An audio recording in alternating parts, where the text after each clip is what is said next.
You're listening to the Joel Martin Mastery Podcast, home of the 2-hour deep dive interview with gold, platinum, and multi-platinum bands, including Stained, Blue Rodeo, The Arkells, Finger 11, Big Wreck, Moist, Bedouin Soundclash, I Mother Earth, Ill Scarlet, Neverending White Lights, Thornley, and many more.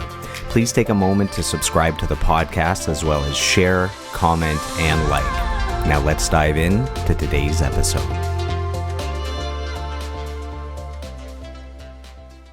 Welcome, everyone, to today's episode of the podcast. Thank you for joining us. We really appreciate it. We are joined by a very special guest. He's achieved a level of mastery as a Juno-nominated singer-songwriter, as well as a keynote speaker, speaking to people around the world, providing inspiration, positivity, and joy. So welcome to the podcast, Peter Katz. Peter, how are you? And how's the weather today in beautiful Guadalajara, Mexico, as I return from my cold, overcast walk here in Ottawa, Ontario, Canada? Nice to see you, Joel. It's great to be here. And it's actually quite lovely in Guadalajara, but by Guadalajara standards, it's actually slightly overcast and cool. But to be clear, I'm wearing shorts and it's still hot. So it's a no pants party in here. I'm actually wearing my sunniest, brightest shirt in honor of your location. It's got little pineapples on it. So there you go. Oh, nice. Oh yeah, I see that. Nice. Yes, sir. So we're going to do a 2-hour deep dive. We're going to go through your entire discography. We're going to talk about what's got you most excited today, your speaking engagements, possibly some new music. And I like to start by sharing with our listeners how I know the guests, just to show the importance of networking, of building community, of fostering relationships. So I actually put on my detective hat, and I was able to go all the way back 9 years ago to the very first time we communicated. So I found a message that I sent you, and here it is. This is from December 27th, 2013. Here it is. I say, "Hey, Peter, just last night I found one of your songs on my iPhone from when Dangerous was the iTunes free download of the week. Great tune. Which of your albums should be my first purchase?" And you kindly responded, "Hey, Joel, happy to hear it. Thanks for asking. I think the live album might actually be the best place to start. But if you're not into live, then maybe Still Mine Still or First of the Last to Know. Happy with both of them. Working on new stuff too. Take care. Thanks for asking, Peter." So that is our first communication, me as a fan reaching out. I then saw you perform at Celebration Square in Mississauga on July 1st, 2015. And then a few years later, on October 27th, 2017 at the Living Arts Center. I brought out a girlfriend at the time to see you. That was another great concert. So that is where we've interacted. We've been in touch a little bit online. I see your updates. I'm in the loop with what's going on. So those are my memories when I think back to how we ended up here today. Oh, that's awesome. Well, I always do my very best to respond to people when they reach out, and so I'm glad that you got a message back, and yeah, that's 2013. That's wild that was almost 10 years ago. That is a lifetime ago. So it's awesome that you wrote back, because if you sent me a nasty message back, I'd still have to read it, which wouldn't be a good start to this podcast. So let's go all the way back to the beginning. So you're clearly passionate about music. I mean, you've kind of planned your entire life around music. So where does this start from? Where does this passion for music start? Is there maybe an earliest music memory that kind of jumps out at you? Yeah, I think there's sort of like two phases to it, so maybe more. But like my earliest musical memory is when I was like 4 years old. My parents gifted me a violin. I walked in my bedroom, there's a violin on my bed. Now, I don't recall necessarily, maybe I had said that I was interested in violin. I know, like, my great grandfather was a violinist. There were sort of violins in the family, but for whatever reason, there was a violin there, and I got excited about it. And I started violin lessons, and then I'm the youngest of 4 kids, and my mom played piano. My dad was always sort of picking up different instruments and sort of dabbling, but all my siblings played piano and various other instruments, and so there was a lot of music around me, and so started on violin, started on piano, and like I loved playing, but I didn't really love the practicing. Like I didn't love what I had to practice. Like I didn't love the sort of like methodical scales and learning these classical pieces and that kind of stuff. And thankfully on the violin side, I actually did Suzuki method, which was all about ear training, and you would just listen to something and then you'd have to play it back. And I liked that. So I did music as a kid. I didn't really see it as anything that I was going to do. It was just something that I did. I enjoyed doing it, but mostly when I was playing the piano, I liked just improvising or playing pop songs that I liked. And it wasn't really until I started the guitar when I was around 12 years old that something kind of shifted, where when I had the guitar in my hand, for whatever reason, I was like, oh, I want to write songs. Like there was this thing where I was like, I could learn a G, a C, and a D. I would go into my guitar song books and realize that most of the songs that were written throughout music history were basically those three chords. And so that made me feel like, oh, well, if it's just three chords, four chords, you know, put in the minor six in there, then I could probably do this too. And it was really when I started writing my own songs and experiencing that rush of creating something that literally did not exist and now it existed because I had born it into existence. That's when I was like, oh, this is kind of a next level thing for me. And my love for music was not really about, oh, I just want to play guitar or I just want to sing somebody else's songs. It's I want to create songs and put those out into the world. And when I actually sort of fully committed to my music career, I think that's the thing that made me drive through the snowstorms and sleep on the floors and like play to zero people, because I was like, well, I have this vision of what I want to do, and it involves writing songs and putting them out into the world. You realize that all you needed was four chords and the truth, and that by Four knowing chords and the truth. the Yeah. four chords, you could now play the entire Beatles catalog, which is pretty awesome. Well, I mean, there's Yeah, more but complex stuff, but you know what I'm saying. But when I was first starting to play, I literally had a Beatles songbook, and I would avoid any songs that were like in C because they'd have an F in them, and like the F was the bar chord. So I really just steered clear of any songs that had F. But once I mastered the F, then I was free to go anywhere. The dreaded F that Yes, every amateur guitar player has nightmares about. What's funny exactly. is you know, I know you as a piano player, as a guitarist, as a singer, but you actually started on the violin. So right away, I'm learning things I didn't know. You mentioned guitar was around 12 years old. Where did the singing come in? Shortly after the Well, guitar, I guess. Well, it's funny. I didn't really think of myself as a great singer. Like I liked singing. But I was at summer camp actually, and they were doing, this is when I was around 10 or 11, they were doing a production of Grease, of course. And I auditioned for this play, and they were like, "Hey, you're a pretty good singer." And I didn't get the lead role or anything, but I kind of got this little taste of being in a musical. And then I think I was just kind of singing more and more. And the next summer when I went back, I think my voice had improved, and they were doing Little Shop of Horrors. And when the musical director heard me sing, she cast me as Seymour, the lead. And all of a sudden everybody was like, "Hey, you can really sing." And it's funny to me, because when I listen to my very, very, very old albums, which I no longer sell anymore, I really sort of hear that musical theater influence that I needed to, like, I really sing very, very differently than I used to. But it was kind of through musical theater that I was encouraged, I think, to sing and work on my voice. And you know, as I'm sure you know, your voice is like a bicep, and the more you work it, then the stronger it gets, and the greater range you have, and the greater control, and the greater kind of nuance you can put into it. So, but yeah, it was summer camp that planted the seed of singing, and I would also say it was songwriting that planted the seed of singing, because it's one thing to say, "Hey, here's a song I wrote," and just play a G, a C, and a D. It's another thing, like when you get the melody in there, then you really can say like, "Oh, that's the song right there."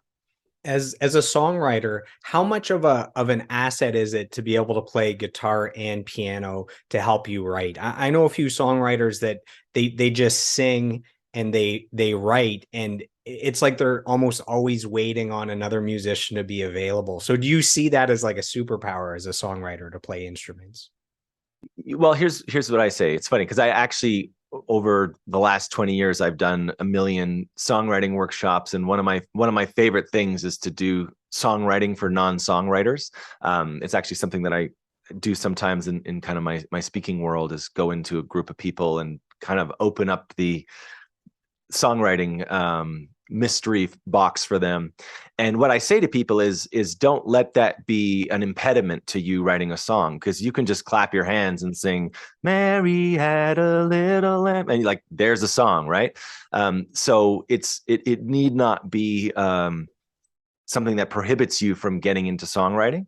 However, when I think about my own songwriting process, I even just like to move from the guitar to the piano just to get my brain kind of entering the melody from a different place. I also like to actually step away from the guitar and the piano and pull up a drum beat or pull up a bass line or pull up a synth pad, or just, so I think having those different, or a ukulele, or just kind of anything to kind of get me out of my typical rhythms. I think when you're playing an acoustic guitar, you tend to fall into more of like folk idioms as far as the melodies you tend to write, whereas all of a sudden you put it on a piano and that changes, or all of a sudden you start with a drum beat and all of a sudden there's different ways of putting the melodies together. So I think as you go deeper and deeper as a songwriter, you almost want to have all these different access points so you can kind of break your patterns and enter the songwriting process from different realms.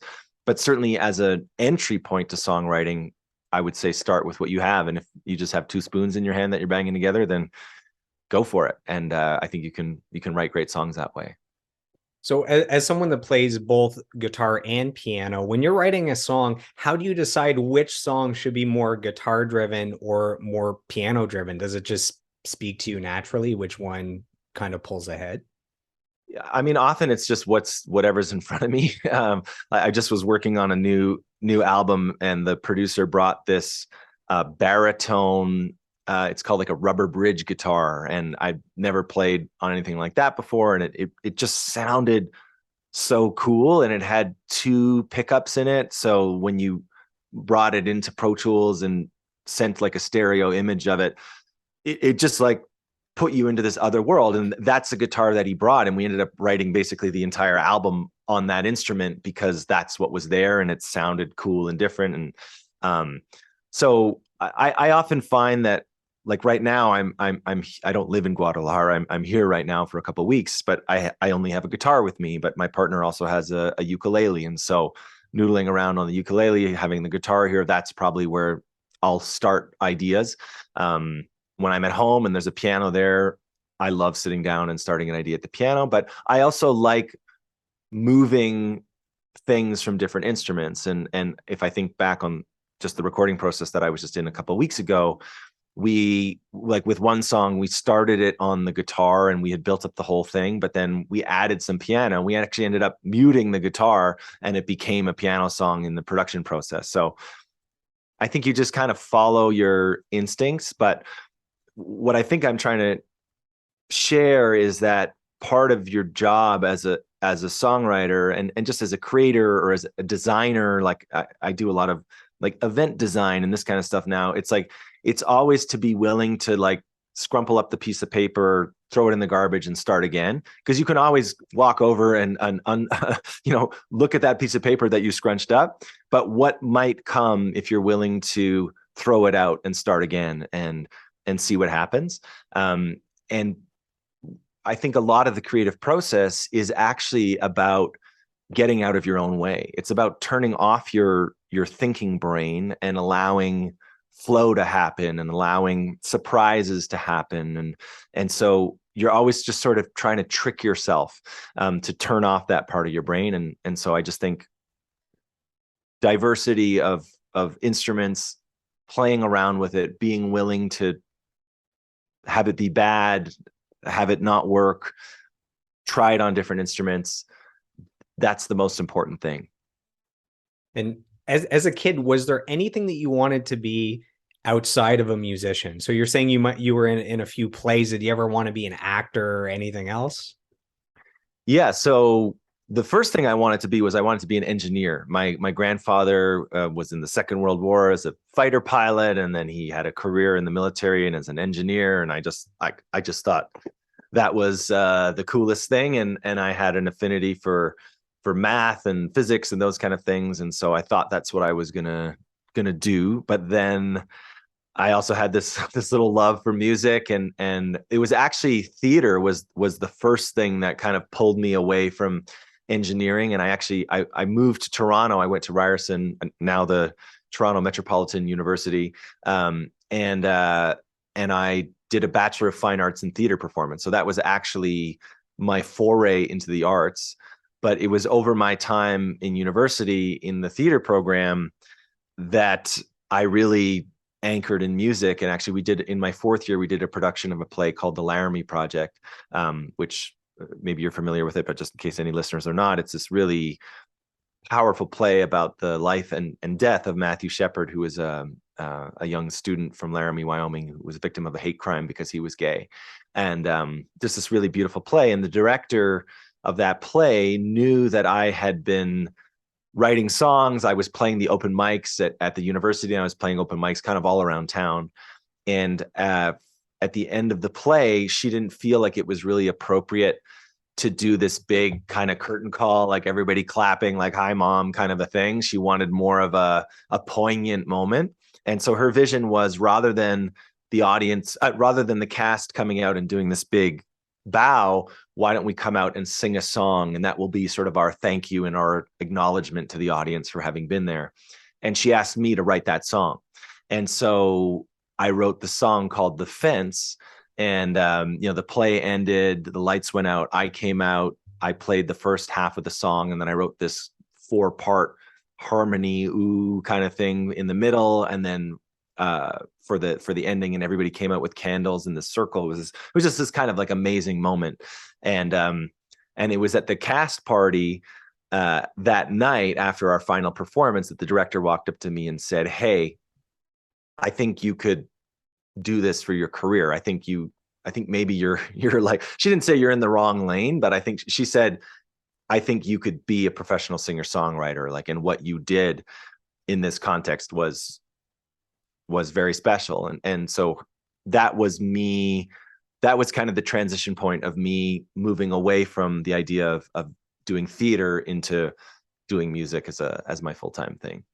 And that song, "The Fence," the Matthew Shepard song, that's on, is it the 2010 album or the Yeah, it's on First of the 2012? Last to Know. Yeah. Yeah, it's on First Last to Know. Yeah. Okay, I was gonna ask who that was, and you just explained. So But it's on the 2004 album, the 1 Minute Mile Man, because that was 2004 that I wrote that. But that album has been gently banished. we'll talk about that in a little bit. Yeah, I yeah, had a few questions about that. If I met you at 12 years old, who would I be meeting? yeah. Well, 12 years old was a pretty big time in my life. So that was actually right when my parents started getting divorced, and was music was my saving grace at that time. So, in fact, when I started getting into the speaking work, I actually have a whole keynote about, it's called "Why I Seek Discomfort," and it's all about sort of my musical journey and meeting and playing with Glenn Hansard and all these kind of things. But I tell the story about being 12 years old, and my parents were selling our house that I had grown up in, and obviously it was this hugely emotional time. And one of the things that happened as the house was getting cleared out was this old guitar came up from the basement, which was my dad's old guitar, and strings were all broken and rusty, and I kind of tuned up that guitar, and that was like me falling in love with the guitar. And so you would have met a kid who was putting a lot of focus and energy and trauma healing into playing the guitar. I became obsessed with the Smashing Pumpkins. Were my favorite band, and I like literally grew out my hair. I only wore the Zero long sleeve black t-shirt, and I just learned Siamese Dream, and then Melancholy and the Infinite Sadness from cover to cover. And so I was kind of like obsessed with music. I was a little bit lost just going through this huge transition with my family, but that was me really getting into music. And I was also a really earnest kid. So I also, a little bit after that, kind of started getting involved in student council and that kind of stuff, and organizing talent shows with like anything to get music happening at the school. So that was kind of me at that time. Is Siamese Dream is Melancholy and the Infinite Sadness. Is that the best double album of all time? What do you think? It's up there. It's definitely up Up there. there with The Wall, I think. Yeah, yeah. But when I was a kid, my favorite double album was the Billy Joel Greatest Hits. But I don't know that that qualifies as a as an album per se. But I mean, when Melancholy and Infinite Sadness came out, That was that to me, undeniable. yeah, it was just the coolest thing, and it had like the giant booklet, and it was just that piano opening to the whole thing was just unbelievable. And yeah, it blew my mind. But I actually like Siamese Dream for me is was like my desert island. I just love like Siamese Cherub Rock. Dream had a Today on it, right? Yeah, yeah, Tad's Today on it. But my favorite song we played Today like with my kind of jam band in the basement. But Cherub Rock was, I actually have a recording of me singing and playing Cherub Rock when I was 12 or 13 years old. It's pretty funny. There's some cool guitar parts on that song. Oh Cherub yeah, Rock. amazing. Yeah, and Jimmy Chamberlain on the drums was just like amazing. So I Man, loved that. with your current sound of music, like your sound as a singer-songwriter, I didn't assume you'd be a Smashing Pumpkins fan. So that's pretty cool. I saw the Pumpkins in 2000. I saw them at the Somersault Festival in Ottawa, and unfortunately they had so many technical problems, like equipment wasn't working, like power Mm, outage. There was all this stuff where I think at one point Billy Corgan, who at some points in his career had more of an attitude than other points. right, And I think he got so fed up with all the equipment stuff that he just grabbed an acoustic guitar and like walked to the right. front of the stage. And he's like, I'm going to give you all I can, regardless of what's going on with this equipment. So it was memorable, anyways. Yeah, and I mean, I will always have a place in my heart for the Smashing Pumpkins, but I think my fandom sort of peaked after Melancholy and Infinite Sadness, and then I also was really getting into Radiohead, and then from that I sort of really went down the slope of singer songwriters. But yeah, Smashing Pumpkins really spoke to me at that time of going through my parents' divorce and sort of angst and kind of processing those feelings. That was my soundtrack. You didn't follow the Smashing Pumpkins into their goth phase No, after. no, really, honestly, it was Siamese Dream, Melancholy, Infinite Sadness. I guess Gish was their first album, which I went sort of digging for, but it didn't speak to me in the same way as those two albums did. And at 12 years old, you mentioned that the family house was being sold. Were you still in Montreal at that point? Yeah, I was still in Montreal, so there was a couple of transition years where like my parents each moved to different locations. I lived mostly with my mom for a couple of years, and then actually by the time I was 16 I moved out completely on my own. And I had an apartment in Montreal for 2 years by myself before I moved to Toronto. How much do you think growing up in Montreal influenced you as a person and as a musician? I mean, later on we're going to talk about there's a French album that you released. So is that the French environment that you grew up in? Yeah, I mean, I often feel like I didn't experience the depth of Montreal culture because I left Montreal when I was 18, and so the sort of years of really being involved in the music scene in Montreal, and like I wasn't really there for that. I was in Toronto for that. But the thing that I really appreciated about Montreal, and I guess also just kind of credit to my parents, is they would definitely take me to cultural happenings, and at that time, at that age, like any kind of spending money that I had, I would be buying concert tickets. But I was going to like the arena shows, like the Smashing Pumpkins and Radiohead and Coldplay, and my first concert was the Eagles. So Oh, I you're wasn't kind of spoiled for life if your first concert is yeah. the Eagles.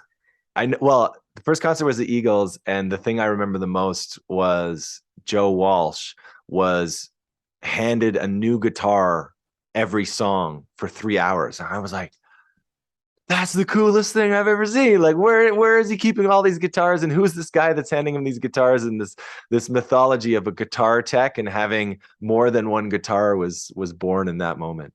Isn't it funny how once someone is ridiculously wealthy like the Eagles, that's when they get just an unlimited amount of sponsored guitars provided to them. You Yeah, know, yeah, the guys yeah. that don't actually need them for free are the ones that get them Right. all, you know. Yeah. Well, he had a incredible array of guitars. I was just totally focused on that. Do you think having the Eagles as your first concert, that by osmosis of having all those incredible harmonies seep into you, that's where your amazing harmonies come from, that they were planted early in you?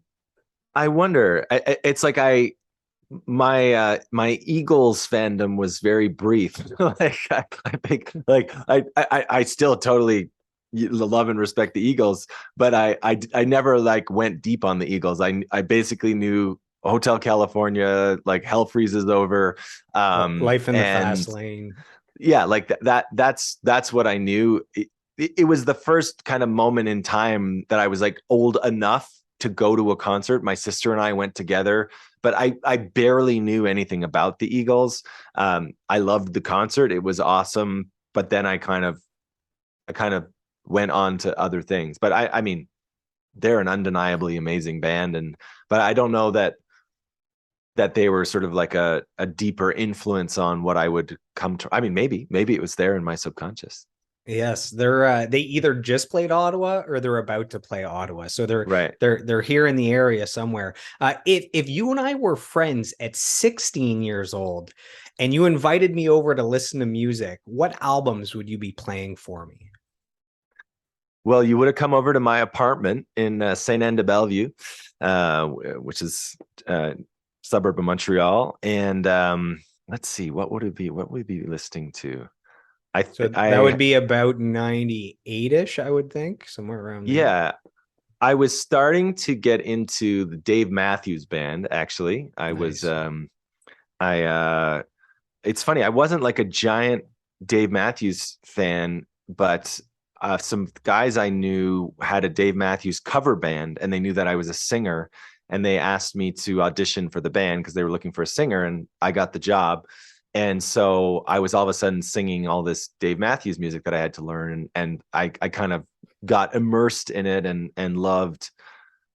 I just loved the live show that they'd put on, and like Carter Beauford on the drums, and just like the whole musicianship that was on display. I really got into that. What else I was starting to dabble at 16. I was starting to dabble in like the singer-songwriters like Leonard Cohen, Joni Mitchell, that kind of stuff. I was Bob Dylan. I was Just the three greatest of all time, yeah, you know. just three greatest of all time.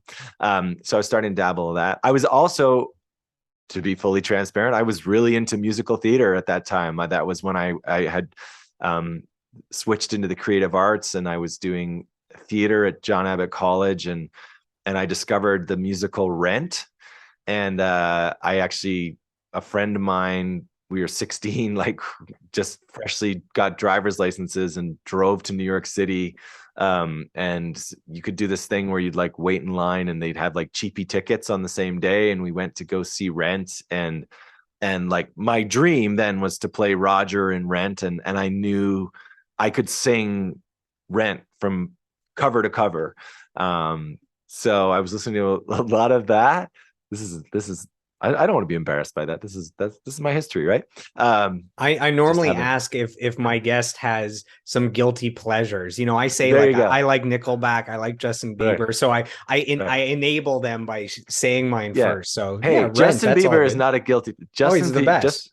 oh my gosh, Justin Bieber Purpose, albums the Purpose album. I posted unreal. a very controversial post when Purpose came out. It was the Yeah, same year that Adele put out 25, and yeah. Two of the biggest albums, both nominated for album of the year. Obviously, Adele, Critical Darling, goes on to win album of the year. Yeah. And I made a post saying I believe that Purpose is better than Adele's 25 album. So just I put that out there. I am on your team. I love Adele. I've seen Adele. Amazing, amazing, amazing.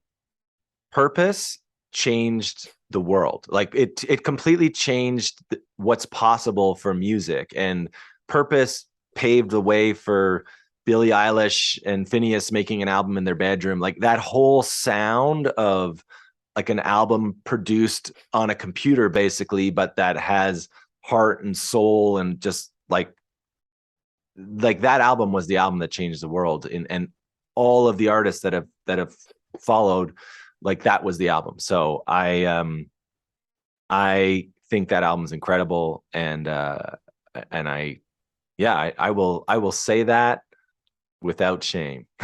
Yeah, yeah. If Adele's 21 album was out the same year as Purpose, now we have a real Yeah, right, competition right. there. But Yeah, yeah. I was actually I was gonna bring up for your 2020 album, which Yeah. sonically is different than the more straight up singer songwriter stuff of the previous albums. I was actually gonna bring up that I hear a little bit of the Justin Bieber Purpose album influence in there. And I didn't know if you were, I know that you cover the song Sorry from that album, but I didn't know if that was actually an influence on that album. And now I'm thinking that maybe it is a little bit of an influence there.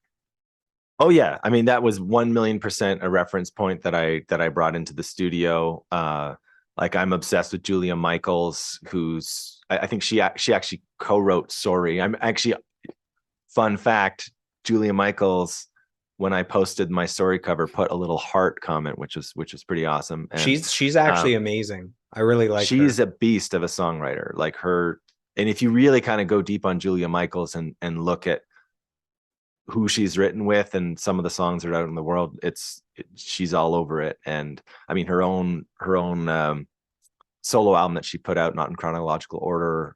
I mean, that song "I Wish Your Exes Were Dead" is just like is a masterpiece of a song. So yeah, I definitely, most of my career I was more of a Puritan singer songwriter, and I thought pop music was not real music and anybody can do that in four chords and blah blah blah. Um, but there is a giant range of pop music, and the greatest pop music of all time, people think, oh, it's just a pop song. I mean, it is masterfully done, and I just developed a really deep respect for pop music. And to be honest, I also was going through a divorce, and one of my ways of dealing with that divorce was running a lot, and the music that I had in my ears was not Leonard Cohen singing 47 verses to me in somber tone. I love Leonard Cohen. He's like the best. But that's not the music that was resonating with me. It was, Purpose, and it was this pop music that has a real heart and soul to it. And I fell in love with that, and I thought to myself,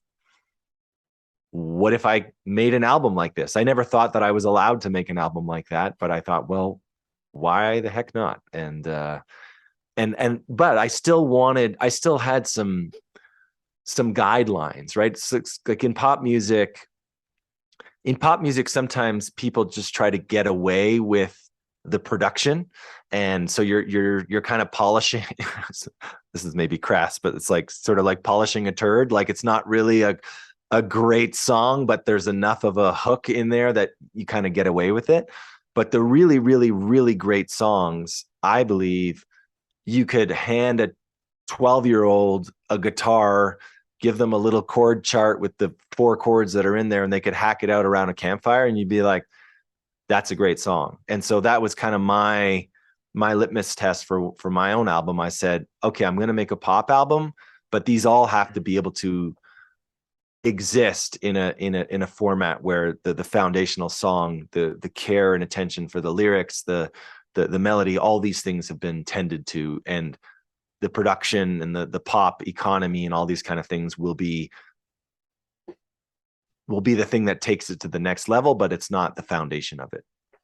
Yeah, I always say a great song is a great song regardless of genre. So, for example, you could Yeah. take a Taylor Swift song, and if you had Metallica play it as a Metallica type song, it would still be great. And you could take a Metallica, you could take Nothing Else Matters or whatever, Unforgiven, and give it to Taylor Swift. And if she played it in her way, either acoustic or pop, it would be a great song. Those are my examples of how I look Oh at music. yeah. Don't get me started on Taylor Swift. Folklore Tay Tay. is Yeah, I'm a big fan. that album is I mean that Folklore album in particular was the one that really I mean 1989 or is amazing and but Folklore for me is that album is just next level Yeah. incredible. So Almost all of her albums are like all time great. And she just announced a new album that's on its I way. saw that. I saw Because that. putting Yeah. out 3 albums in like a 10-month period during the pandemic wasn't enough. So she has another one I on the know. way. And Yeah. talking about, guilty pleasures, I have two things to say that have to do with Julia Michaels, Taylor Swift, and Spotify. So um I love maybe not the company, but the app Spotify. Like I listen to 3+ hours of music a day. And two things, I have a great songs playlist. And I have like 40 hours worth of music on there. Anytime I hear a great song, I add it. So that's like the highest praise I can give. And Mhm. the Julia Michaels album, so it came out, I don't know, maybe 2 years ago, that non chronological order. I had that as a runner up on my top 10 albums of that year. And I think I took at least half of the album and moved it to my great songs playlist. That's how good that album is. And then with Nice. Taylor Swift, I have a best of Tay Tay playlist where I listen to her entire discography within like a couple days. And I put all the songs I love of hers. And it ended up being like 100 songs out of the, I don't know, 107 songs that she has. So literally every Taylor Swift song I moved over there. So now you're guilt free to say anything about any artist if you have any guilty pleasures. So I love it. I love it. I'm there's a reason that that stuff is so well loved, right? It's I'm reminded of my Spotify best of 2021 or whatever, and I think the number one artist on there was either Justin Bieber or Taylor Swift, and like I'm supposed to be this like cool artist or something, but hey, 70 million people, I can't be wrong with their monthly Spotify listeners. So there you go. absolutely. So to wrap up kind of the growing up and earliest musical memories, as a young musician, we're normally told by our family, by our friends, by our teachers to play it safe. Man, get that education, get that good job. A career in the music industry, that's one in a million. That's a pipe dream. Did you ever deal with resistance from others? And if so, how did you overcome that or push through it? I mean, my answer is yes and no, because mostly no, because as I said, I moved out when I was 16. And so the sort of traditional family structure and sort of parents being involved in your day-to-day goings on was just not there. And so I was like when I switched from pure and applied science into creative arts, I did that when I was in CEGEP. I don't, if people don't know what CEGEP is, it's like these sort of two transition years that happens in Quebec between high school and university, where you're not as general as high school, but you're not as specific as university. So you're kind of funneling towards a career path, but don't have to decide quite yet. Anyways, I switched from pure and applied science into creative arts, and I didn't tell anybody. I just went in and did that, walked into the registrar's office and told my parents afterwards, and they knew that I was going to do whatever it is I was going to do. Now that said, there definitely were anxious moments or conversations around like, hey, you love performing, well, lawyers like perform in the courtroom, and there was that sort of gentle nudging. And yeah, I mean, the overarching thing is my parents have been very supportive. and and it's like I still uh, felt their anxiety sometimes around me doing this, and quite frankly, I had anxiety around it. It's not an easy path. They're not wrong. They're not wrong that this is a very difficult path to choose. But I, if there, this is what I had to do. Like I honestly, in a way, it's like I almost would preferred that there was something else that made me just as happy or feel fulfilled. But Paulo Coelho writes in The Alchemist, like once your heart has spoken to you, you can never unhear it. And so it's like a blessing and a curse for your heart to speak to you, because you've heard it and now you have to do something about it. Otherwise, you'll live your whole life thinking, oh, I should have done that. Now, that said, my career has evolved, and I know we'll talk about this later, but the way that I offer my music to the world, of course, I'm still working on a new album. I'll still be playing concerts, but I also do keynote concerts and I do other things. I do youth mentoring work, which involved in my music. And so there's all kinds of other branches that have emerged by me being on this path. And some of those things are more reliable on the income front than just the pure getting in a van and driving around the world path. So I've kind of evolved in my own life as far as some of the security that I want to have, and there's been opportunities that have emerged as a result, though, of having gone fully all in on doing this thing. So when in the early days of me getting into music, and probably the moments where my parents were probably the most anxious, was when I was playing 150, 200 shows a year, driving in a van, like sleeping on floors, driving through snowstorms, not making any money. But I had a very clear sense inside of myself that the only way I was ever going to have a shot of being successful at this was if I did it all the time. Like I needed, it couldn't just be something that I did once a week. If I wanted to become great, I needed to do the thing that I wanted to be great at as much as humanly possible. So there was definitely some resistance, but not much. And generally they've been very supportive.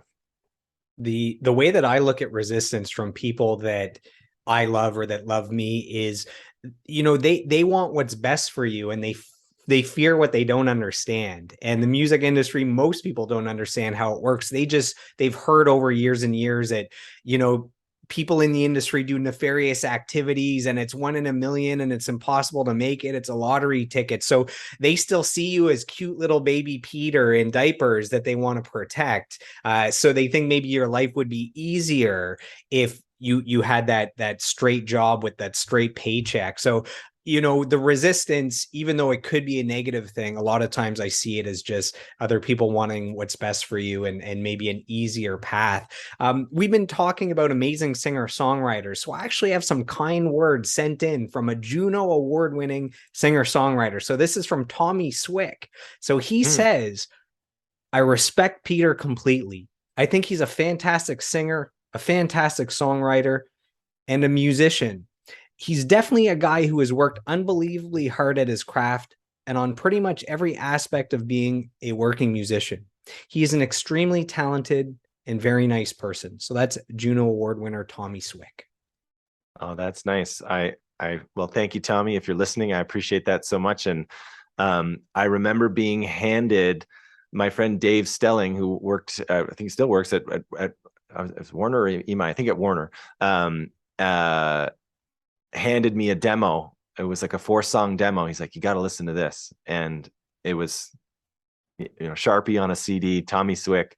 And it was 4 songs on there. And I put it on. I was like, what is this? Like, this guy can sing. These songs are incredible. And sure enough, those ended up being like A Night Like This, and like these songs that ended up going on to being his big singles. I remember hearing those demos. So a lot of love and respect for Tommy. Just unbelievable singer songwriter, just like spills over the stage when he's performing. So that's amazing to hear. So let's dive into all your albums now. And before we get into them, you had mentioned earlier that your first 3 albums are not available. I can't find them on streaming sites. So all the albums between 2004 and 2007, there's 3 of them. Why would an artist not make those early albums available? So I know the answer because I didn't make my first few albums available. Friends of the Yeah. podcast, the Standstills, don't have their first few albums available. Why would an artist not have them up? Well, I mean, I guess I start by saying I'm super proud that I made those albums, and I wouldn't have made the albums that are available had I not first made those. But I think like I don't know if this is a weird thing to say, but like Picasso probably had some nice drawings on his mom's fridge, and at some point they're you didn't like take them down. Not that I'm saying I'm Picasso, but like I think there's a sort of learning curve where you're trying to make things and you have to put them out there and you have to iterate and try things. But especially in today's world where you never know kind of what people are going to find first, and you sometimes only have one chance to make that first impression. I just wanted to sort of steer people towards the things that they might be more inclined to like, and that for me were just more examples of me as a bit more fully realized as a as a singer songwriter. And to be honest, it's hard to even leave some of the older stuff that is available out there, because there's certain parts within it that I'm like, like, but you can't always be trying to rewrite history, and I feel like they're good enough for me to have them live and sort of be part of my chronology or chronological order, whatever it is, You history. you had mentioned to me earlier that there's a few songs like Posters and Forgiveness that are on the earlier albums that you love, you're super proud of. Are you able to keep those alive by like playing them live or something? How do you keep these great songs going? Well, Posters actually has a really beautiful music video that it's funny, I was working with a producer the other day, and for whatever reason we watched that video because to hear the song, and it's held up over time. I feel like my singing is a little, I'm still slightly in the music theater land. It's a little melodramatic still, but overall I'm like, no, that song's sounds awesome. And so it's on YouTube, so you can find it if you want to see it. And I think the video is actually amazing. And Forgiveness has had a life of its own, just because of the story behind it. I wrote it for this man, Michael Berg, whose son was tragically kidnapped and murdered in Iraq, and this whole story.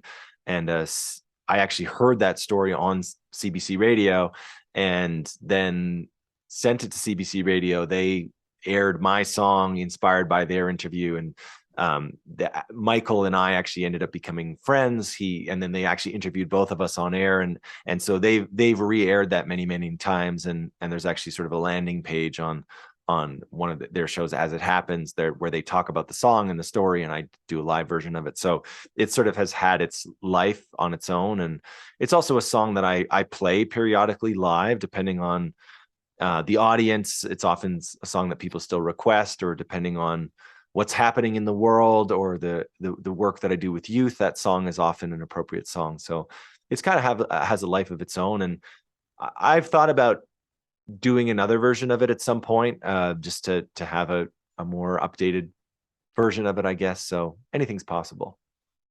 So the Peter Katz fans already know your music. They already love it. They're familiar with it. But for some of our listeners that tune in every week to the podcast, regardless of who the guest is, for those of our listeners that haven't heard your music yet, how do you describe the music? Well, I mean, it certainly has changed a lot. I think if you listen to Still Mine Still, and then you listen to We Are the Reckoning, and then you listen to City of Our Lives, you're going to hear a very different, very different experience of the music. But I think at its core, I tend to write about human interest topics. Like I anything that kind of hits me in the heart, whether that's something from my own life or a story that I've heard out in the world. If something like stops me in my tracks, that's what I tend to write about, for better or for worse. And I guess musically, I think I'm always kind of wearing my heart on my sleeve in a way. Like I'm not really sort of playing a character. it's me, it's honest, it's human. And whether that's produced as a pop song or that's produced as a folkier song or electronic, or wherever the different places that I've taken it, I think there's a heart and soul, a deep care, and a deep um, desire to be kind of connected to humanity through the music. So before we dive into the 2010 album, First of the Last to Know, you have a 2008 song called The Camp Song. Now, this song Yeah. is a part of the repertoire for all these different camps in Canada. Can you talk about that song? How did that come to be? I guess the writing of it, and then how did it become kind of this theme song for different camps? Not just in Canada. That song is a theme song for camps literally all around the world. And it's funny, like I love that song. I'm super proud of it. It's led to like amazing, all kinds of incredible experiences in my life. And it's also often my number one song on Spotify. It's just like It's still number 2 2008. right now. It's Yeah. number 2. And Yeah. like I'm just like desperate to let some of the newer music kind of be the first things that people find. But I'm not going to pull it off Spotify because it's very well loved. But it's like it's funny to me that I can't sort of get the other music to surpass that song. You can't But escape that song. Yeah. no, and again, I'm deeply proud of it. I wish I could like update the recording slightly, but it is what it is. The the way that song came about was the International Camping Fellowship. It's a professional organization for camps. They do a conference actually every 4 years, so it's kind of a big deal. And they get camp directors literally from all around the world to come together and share best practices about camp. And they were looking for a new theme song, and so they reached out to me asking if I would write a song on commission, and so I wrote that song. I grew up going to summer camp. It's a big part of my life, and I sort of had a little bit of a mandate that I didn't want it to be sort of your typical camp song, like one fish, two fish, or like sort of your like That's kind bang of on catchy the. though. Yeah. Yeah, it is true. Thank you. Maybe I'll write another one. But I wanted it to just be a song that kind of walked the line between something that people who went to camp would really resonate with, but also just something that would kind of exist as a folk song in and of itself. And so that was kind of the mandate that I had set for it. So I wrote that song, and the world premiere of the song was at this conference that had about 1,000 camp directors from all around the world. So I played this song, and all of a sudden it went boom to camps literally everywhere. I mean, there's camps in Turkey and in like China, like Germany, all around the world. They play this song, and it's gotten so big in that world that people don't even know that I wrote it anymore. Like, it doesn't always necessarily point back to me. In fact, a friend of mine who's a camp director described a scene between two of her staff, and they were talking, two of the counselors, they were talking about the camp song, and they're like, oh yeah, I love the camp song. And one person was like, who wrote the camp song? And one of the staff said, it was Bob Dylan. And then the other one corrected her and said, no, it was a guy named Peter Katz, but he died like 100 years ago. And they're like, oh yeah, that's it. So, You're the stuff of like folklore legends. I like it. Exactly. So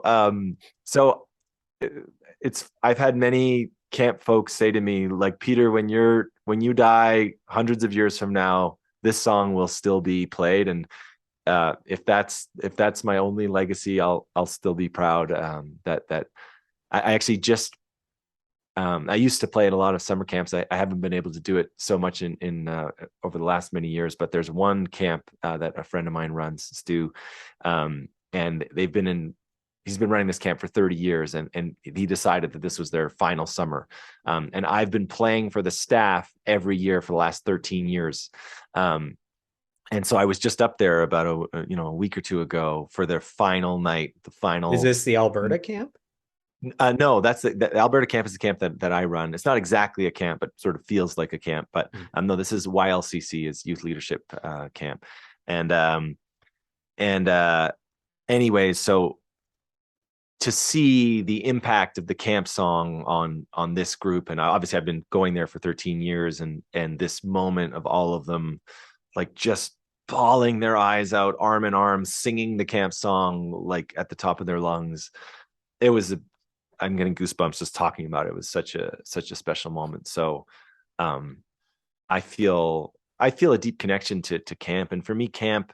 I mean, even the lyrics of the songs in the chorus is like it's not about the cabin walls or the trees or whatever. Like camp is a feeling that you get, and you could have camp in a parking lot if you have the right people. And camp for me was a place where I felt safe, where I felt I could take risks. Camp is where I really fell in love with the guitar. It's where I learned to sing. It's where I learned my love of the outdoors. It's where I felt like much safer than I felt in the hallways of school. And so it is an honor that I get to sort of represent, I think, the incredible value of camp through that song.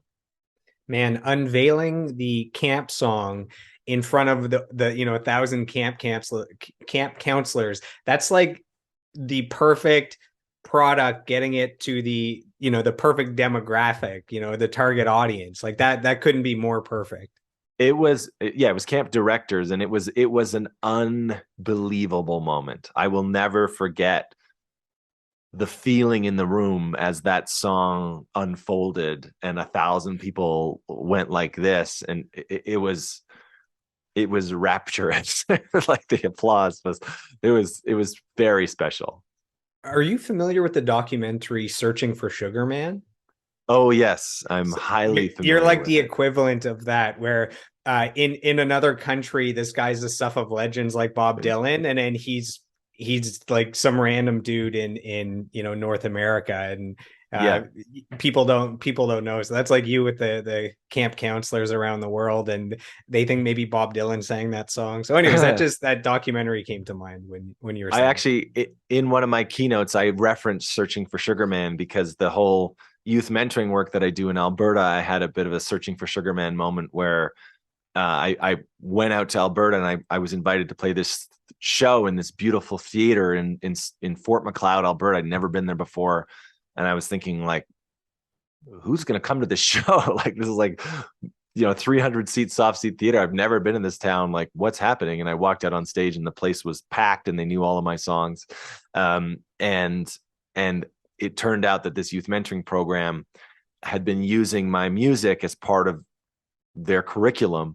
And like hundreds of kids every summer were being exposed to my music, maybe being forced to learn my music. And they had organized this show as a recruitment effort to get me to come work for them, because they had reached out to my manager, who had said, no, Peter's not a camp counselor. And so, long story short, that's the youth program that I run every summer. I'm actually now one of the session leads, and I run 40 kids through this curriculum, and we take them hiking and rock climbing, whitewater canoeing. But it's not really about hiking and rock climbing, whitewater canoeing. It's about facing your fears and developing empathy and supporting each other. And it's really just an unbelievable program called Faces. And so that was kind of my Searching for Sugar Man moment, where it was actually at a time where I felt like my music isn't working, like I'm not reaching people, it's not happening, and that all of a sudden this was happening behind the scenes, and I had no idea.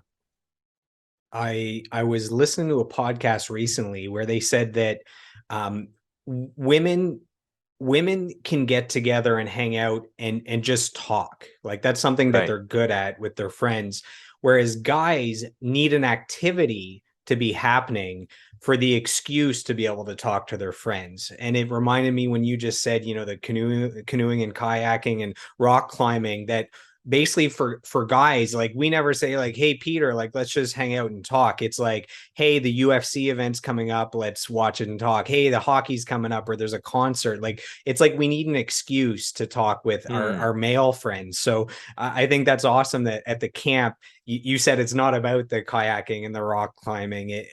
It's actually, that's kind of just the foundation that allows at least the male, the boy kids, to be able to build those relationships. Is there any truth to that, or am I just making stuff up here? Well, I mean, it's very much a co-ed camp. So I guess I would say that the way that we use those activities at the camp is more, it's more about teaching them that they can do hard things. And so we put them in situations that are uncomfortable. Like it's uncomfortable to strap a 40-pound pack on your back and hike for 10 kilometers up a mountain and cook your food and like be a bit dirty. And um, like that's a challenging thing. Or to strap yourself into a harness and walk backwards over 100-foot cliff and rappel down it. Those are all uncomfortable things.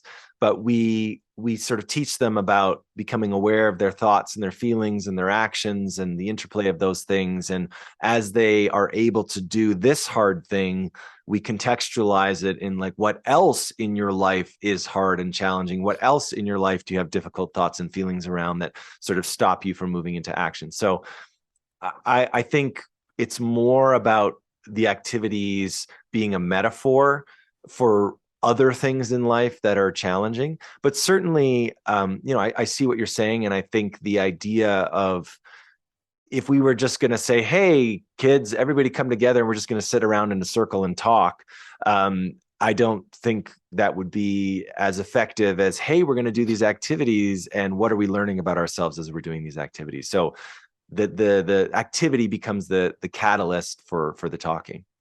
Yeah, the example in the podcast was this group put out this promo that, hey, like, we're going to do this thing where guys can get together and they can talk and they can build relationships, and like nobody would show up. And then all they did was put every Wednesday a group of guys is going to get together to build a shed, and they Right. can get to know people at that. And then suddenly like 100 guys show up, and as they're building this shed, they're talking to the other guys, and suddenly every week hundreds of guys are showing up, and it led to relationships. And so I thought that was pretty cool. Yeah. Yeah. Cool. Yes, sir. So, diving into the 2010 album, First of the Last to Know, if someone was like me, where they went through your entire discography, this would be the first album that they dive into. So, this is a great place to start. Uh, was this was this album with the single Dangerous and some of the other songs, was that the first time that you heard your own music on the radio? And if so, what is it like hearing your own song on the radio? Yeah, I mean, I would say with that album, I heard my song on like college radio and CBC radio, and not sort of the commercial radio outlets in that way. But it was the first time that songs started getting played beyond, like I would be surprised, like I'd be driving into a town and I would catch it on the local station or that kind of stuff. So it wasn't really until Brother that there was like a wider cast net, I guess. And so, but I mean, just driving along and listening to CBC, which is like my favorite radio station, and I remember like driving into Halifax and hearing Stephanie Domet, who was the afternoon host there, like talking about Peter Katz and then playing my song. I was like, just this rush of joy and surprise, and this sort of sense of, oh my gosh, this thing that I made that I hoped people would hear is all of a sudden being heard by potentially hundreds of thousands of people or whatever that might be. So it's I think as a creator, I mean, I don't know, I can't speak for anybody else really, but like you want your stuff to be heard. Like you put so much into it, you give up so much in order to live this life. I think you want it to be heard. Like maybe for some people it's just about creating the thing, and there's a deep challenge and satisfaction to all of that, but ultimately you want it to be heard. And so any moment that it cuts through like that is a special one. It's validating. And yeah, I love those moments. So you have some special guests on the album. You got some heavy hitters. So you have Glenn Hasgard, who's like Grammy nominated. He's Academy Award winning for the movie Once, which is like I want to say a cult classic, but it's bigger than a cult classic. Like everyone that's a musician knows that movie, loves the music, loves Yeah.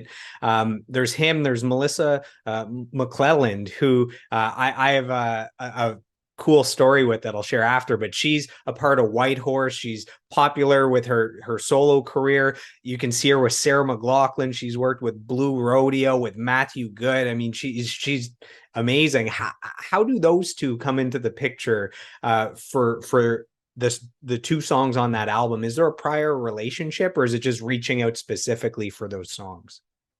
Yeah, so with Glenn Hansard, actually, the night that I decided to play music for the rest of my life was the night that I saw him play, and he was actually opening the Frames. His band were opening for Damien Rice at Convocation Hall, University of Toronto, and that was in 2004, and I had actually I was almost done making that first album. I had already done the Laramie project, but I was right on the cusp of am I gonna be an actor, or am I gonna do this music thing? And I saw Glenn play, and that was the moment that I decided. And after the concert, I was I just had this feeling that I just didn't want to leave. So I was outside of the venue, and I was just like overcome with emotion. And Glenn walked by on his way to the tour bus, and I walked up to him, and I was kind of speechless because I was just so overcome with emotion. I was trying to express to him just, what it had meant to me, and he just kind of locked in and tuned in. He said, "What are you doing right now?" I was like, "Nothing." He's like, "Come here." So he brought me inside the venue, brought me up on the stage. He's like, "Check it out. It's pretty awesome." And then he took me downstairs and introduced me to Damien Rice and Lisa Hannigan and the rest of the Frames. And he said, we're going out for drinks. You want to come?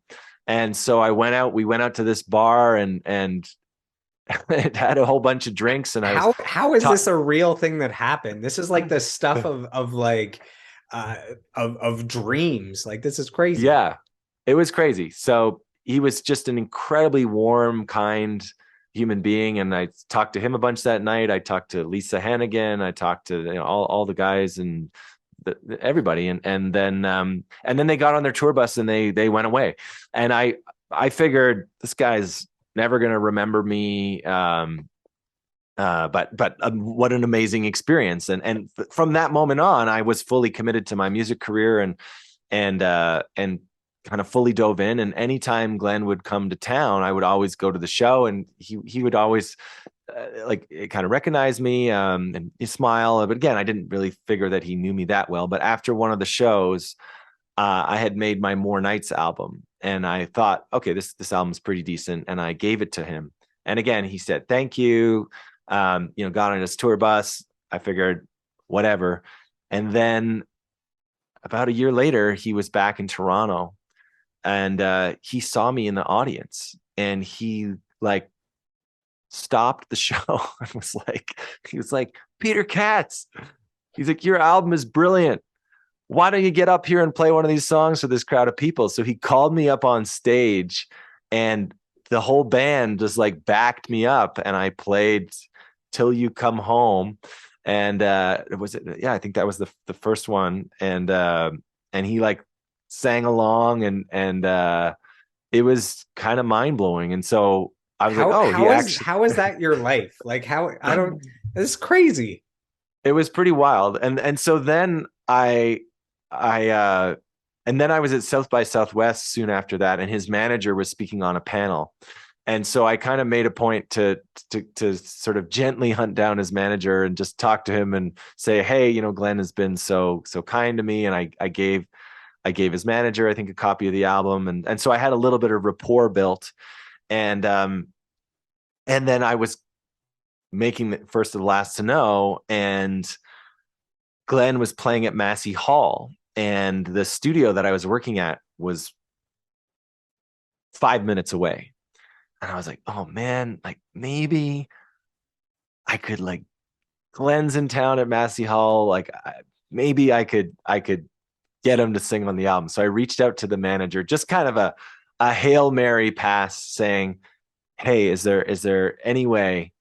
And the manager wrote me back within hours, like very quickly, said, pick him up at noon at Massey Hall, have him back by 2, and he's yours for 2 hours.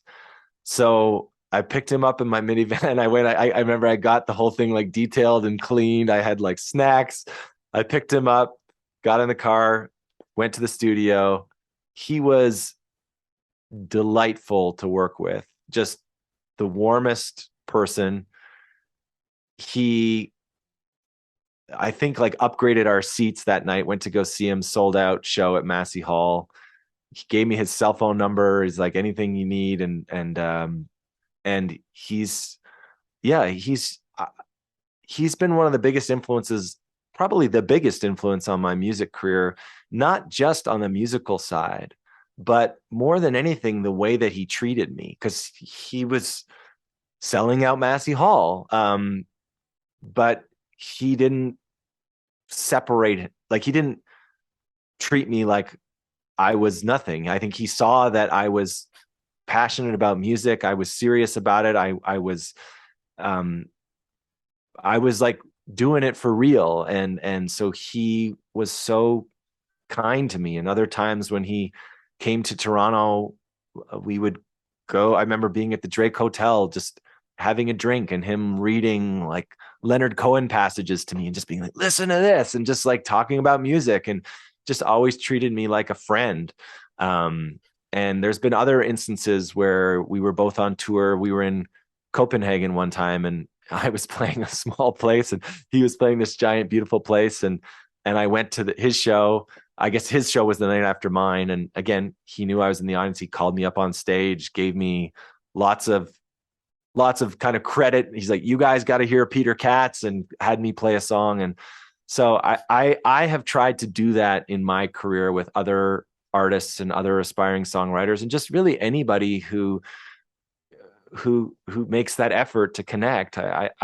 I've tried my very best. It's not possible to get back to everybody all the time, but I will sometimes, even if it's 6 months later, I'll try to get back to people. And just Glenn is the one that taught me kind of how to treat people. And so I'm deeply grateful to him. Man, and 2 hours is not a lot of time to record and get things perfect. So he must have been just ready to rock and roll and delivered the goods.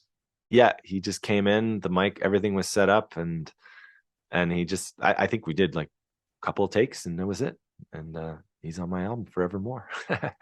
How did Melissa come into play for you? Yeah, so Melissa and I actually, we did the college circuit together. And so a lot of the colleges would do these kind of songwriter in the round things. And so the first time Melissa and I met, we were both booked to do one at, I think, Cambrian College up in Sudbury. And so I think I just reached out to her and said, hey, if you want to carpool, I'm driving up. And so she's like, that sounds great. And so I remember pulling up at her house at like 6 a.m. She had a pillow and her guitar, and we spent 4 hours in the car each way. And we did that a couple of times. It's gigs in Ottawa, and I was a genuine fan of what she did. I just thought like she's just one of the best out there. And so I would go to her shows and I just love. I mean, I think she's incredible. And so I think part of connecting with artists the same way I connected with Glenn or whatever is just being genuine. And I think people pick up on your genuineness, and you're not like trying to get something from them. It's like you really love their music, and you're making music too, and there's a kinship there, I think. And every artist at some point was trying to make it. And so yeah, I just asked Melissa, and she said yes, and it was awesome. And what was awesome was when she sent it back, Luke Doucette, her husband, had also said, "Hey, I'm going to lay down some guitar on that." So all of a sudden, Luke was on there, and yeah. And I should mention the other special guests on that album are the Good Lovelies, and they were dear friends of mine, and actually we did a tour together on the East Coast, and they were opening for me, and by the end of that tour, I was opening for them because their star was on the rise. That's amazing. My funny story with Melissa is, I've had her on Facebook for years, just two musicians kind of in the same industry, and um, I had reached out to her um, for a quote for some kind words for one of my guests, Cassidy Taylor, a singer songwriter, because I knew they had worked together at some point, and so she provides an amazing quote for Cassidy, and without me knowing, so that night, so Blues Fest is happening in Ottawa, massive festival here in Canada. And that night I go to see Sarah McLachlan. And I knew that Melissa had a history with Sarah McLachlan. But so I get the quote that day. And then that night I'm at the concert and I'm looking and I'm like, there's Luke Doucette. And there's Yeah. Melissa on bass and singing backups with Sarah McLachlan. I didn't realize that the person I talked to during the day would be the person I was going to see at night. Mm. So that was kind of a funny coincidence. Yeah, Melissa's they're just amazing, and I think musicians. I think it's important that you just see yourself as another human being, right? And there's this sort of idolization or whatever that happens, but I think uh, that's a slippery slope to go down. And so, like, I think, yeah, Melissa, Glenn, they're just very down to earth, good people, and doing good work. So in 2011, you release a CD and DVD combo. So this is Peter Katz and Friends live at the Music Gallery. Where did the idea of releasing a live album and DVD come from? And this is an important one because this is where the Juno nomination comes in. So where did the idea come from? And what does that Juno nomination mean to you, knowing that your country, the equivalent of the Grammys here in Canada, your country acknowledges your hard work and your talents? Well, this is a very funny story. So I was simply doing a live concert, but I had opened for Glenn by that point, and when I opened for Glenn that night, I think I sold 250 albums or something, and it was in Toronto, and so I all of a sudden went from kind of trying to get my friends and family out to a show to there was just a whole bunch of strangers that wanted to come see me play, and so I was playing at the Music Gallery, of course, is the name of the album, and I think it holds like 200 people, and I had sold it out, and so that was kind of a new phenomenon, and I didn't know the people that had bought the tickets, right?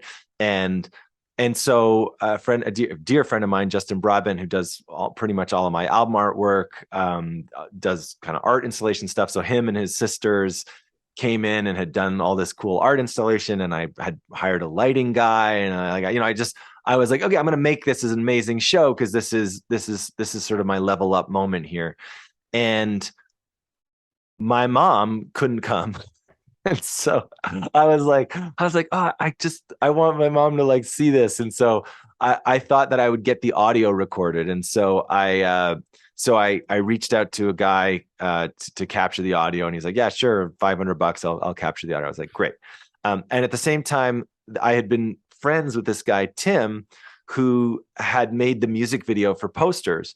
And I literally invited him just as a guest list. I said, hey, it was awesome working with you. Would you like to come to this show? And he's like, sure. He said, do you have anybody filming it? I said, no, I wasn't really planning on it. He said, well, why don't I just bring some couple of cameras and I'll just shoot this for you for free? And I was like, well, of course. Why not going to say no to that. So he brings a couple cameras, shoots the thing. This other guy captures the audio. Another friend of mine, he said, hey, I'll mix it for you for like couple $100. So I think the total investment in this was less than $1,000. No intention of making a live album or a DVD or any of that, but it just kind of came together. And then I was you submit your song, you submit your stuff to the Junos every year. It's just what you do, right? You just submit. And I remember I was on tour in the UK, and I was having lunch with some friends of mine there, and my phone was on the table and it was on silent, but every time a message would come in, it would vibrate, and it was possessed all of a sudden. It was like vibrating off the table, and I'm like, sorry, I think something's happening here. And I pick up my phone. It's like, you have 300 new messages, and it was like the Juno nomination, and I just couldn't believe it. It was not even a possibility anywhere in my brain that that was going to happen, and it happened. And it's the reason I find part of this so humorous is because there's music videos and things and albums that I've spent 20, 30, 40, $50,000 on to create, and a deep amount of attention, intention, and strategy. And this thing that was kind of had no plan behind it is the thing that works. And I remember, as part of the Junos, the Toronto International Film Festival profiled like the people that had made like music DVDs and stuff. And so I literally was on stage at the TIFF Bell Lightbox, and my fellow nominees were Rush, Feist, Tegan and Sarah, Just the greatest Canadian artists of all time. yeah, and David Francie, who I love as well. But like the people from Rush were talking about, oh yeah, we had $1 million production budget and blah blah blah, and they're like showing footage, and then I'm sitting there on stage, and I was like, I just made this to show my mom, and I think there actually is a lesson in there that the authenticity, the in a way the just kind of organic nature of it. I wasn't thinking, oh, I'm shooting a concert right now. That I was just focused on connecting with the audience. I was just doing my thing, and it happened to be captured. And I think that's why it was special, and that's why probably it kind of stood out and got the nomination. It's so crazy when you looked and you were getting like 300 messages. Normally that's like the worst case scenario, like somebody Yeah, passed away, and in your case it was like the absolute best news that someone could receive.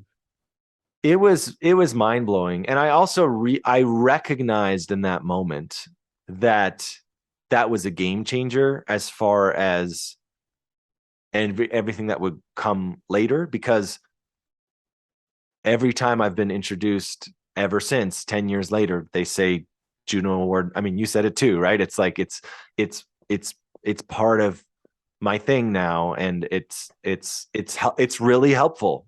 It's incredibly helpful to just,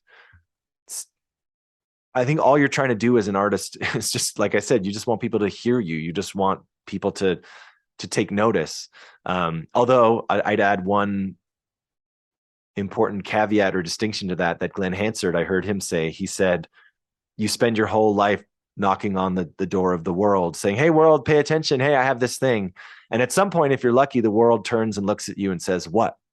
And he said, your job is to make sure that when the world turns and looks at you and says, what, you have this ready to go. And so as much as it's awesome to have that nomination, I also see that you need to always be working on the thing, so that when you do get the opportunity, you've got something that's of a quality that's worth noticing. Because you could jump up and down trying to get people to notice you, but if you're not ready when they do notice you, then that's when you got a problem, I think. So in 2012, you released the album Still Mine Still. Mm-hmm. There's a song, Walking Asleep, that has a spoken word section. Have you ever considered doing a spoken word album? You've done a French album, so there's precedence of doing things differently. I mean, I haven't like seriously considered doing a spoken word album. I there's some people that I deeply admire. There's an incredible artist in Tanya Davis, who's just, I think, one of the best of the best. But I certainly have a love for poetry, and when I write my lyrics, I see them as, I want them to be readable. Like I want you to be able to pull up the lyrics and you'd be able to read them. So yeah, I mean, I've played around with it. I mean, I think if we fast forward to City of Our Lives, and you listen to a song like Come Down, or I Will Never Leave You, or Everything Is Different, I'm definitely dabbling in the spoken word, almost hip hop realm, as far as the way the cadence of those lyrics, and the like, there's a tremendous amount of lyrics in a short amount of time, right? That's like what great hip hop lyrics are like, or rap lyrics. So I definitely have an affinity for using language in that way, but haven't sort of thought, oh, I should do a spoken word album. The song Dear is my favorite song on that album. Hmm. Is there any insider information you can share about that song, whether it's the writing of the song, the lyrics, the guitar? There's also amazing I've mentioned before that you have great harmonies. A second question is, do harmonies come easy to you? Like, do you hear Hmm. harmonies easily? If someone else is singing lead, uh, you singing harmonies to them, does that come, do you hear them and it comes easily as well? Yeah, so the backstory on Deer is actually a pretty good one.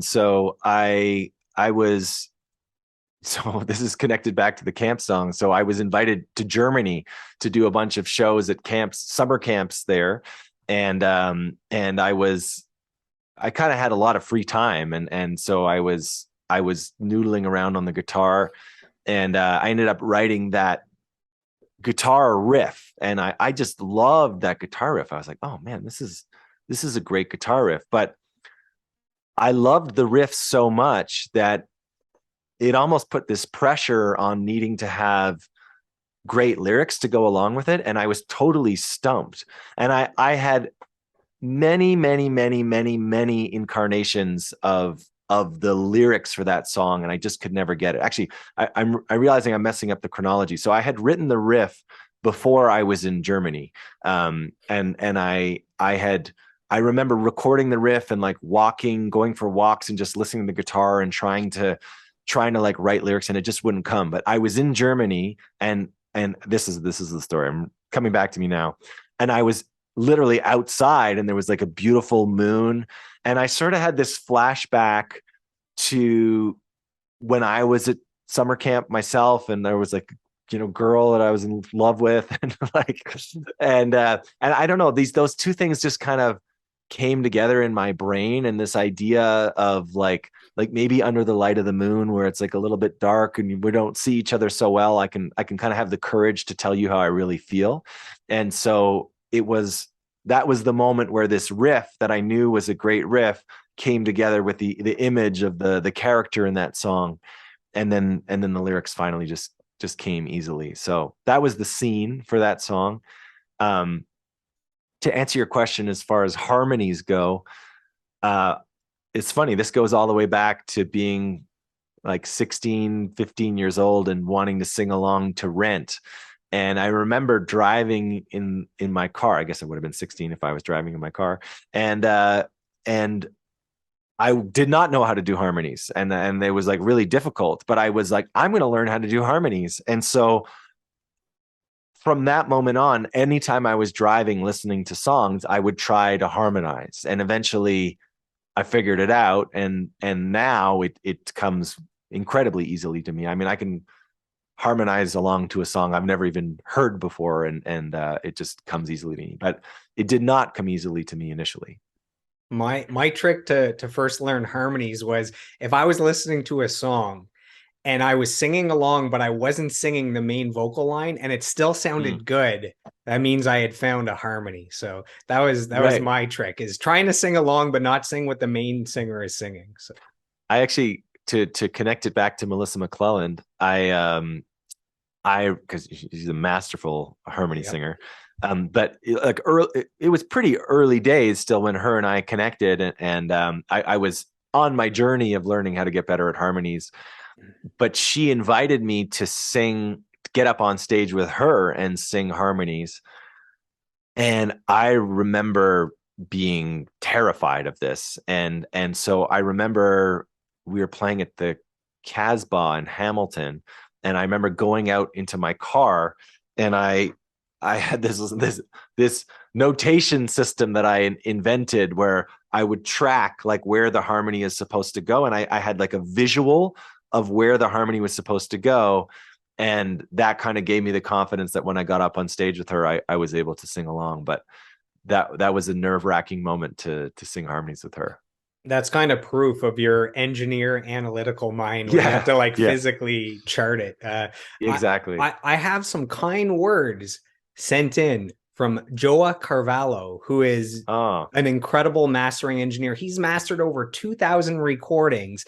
Some people you might have heard of, Rush, the Tragically Hip, the Smashing Pumpkins. He might have actually mastered the Rush DVD that you were nominated against. Who knows? So this is what he says. He says, Peter Katz, amazing, a gentleman's gentleman, such a motivating, kind spirit. He inspired me to call my mom regularly. Ha ha ha. This is by text. And sources tell me if you get him drunk, he turns into the filthiest rapper around, and he has the hiding his face embarrassed emoji. So that's Joa Carvalho. Any truth to this? Having a few drinky poos and letting loose. well, that's funny. I'm not much of a drinker anymore, but I was well known especially in university, for freestyle rapping, and I know what he's referencing because we work a lot with a wonderful engineer, producer, mixer named Tim Abraham, and Tim produced More Nights, and I wasn't drinking, but I would sporadically go into freestyle raps when I was in the booth with Tim, and Tim and Joe are very good friends. So I think those worked their way to Joe. And when you're just freestyle rapping, sometimes you just take it places that are NSFW. So there you go. We all have that shadow realm, that darkness within us, and sometimes you gotta get it out in non-destructive ways. So it might as well be by singing some rap songs. So. It's true. It's true. So in 2015, you released another album, We Are the Reckoning, and the title track to me, so that kicks off the album. To me, it shows a new maturity in your music. It shows like an evolution of sound. The earlier albums were very kind of straightforward singer songwriter, and then this seems kind of like the bridge to the newest album that's a little more electronic. At what point did you start to think that you wanted to implement more of that kind of production, kind of the program drums, synthesizers, that kind of stuff?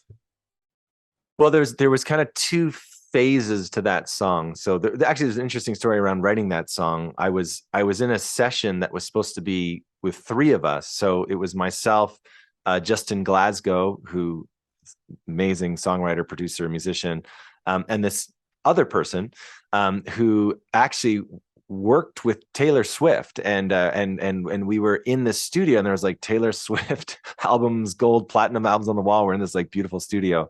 And so we were in there and kind of like scratching at stuff, trying to like get ideas. And I don't remember why exactly, but this third guy was like, he had to go or something. Like he basically left. And so it was just Justin and I in this studio, and we ended up writing We Are the Reckoning. But it was just, I think Justin was playing like a Rhodes and I was playing acoustic guitar, and it was kind of this more straightforward song, but we loved the lyrics. We were just so excited about the lyrics, and so I took it to Bill Leffler, who was the producer that I was working with, and I mean, really, all credit deserves to him.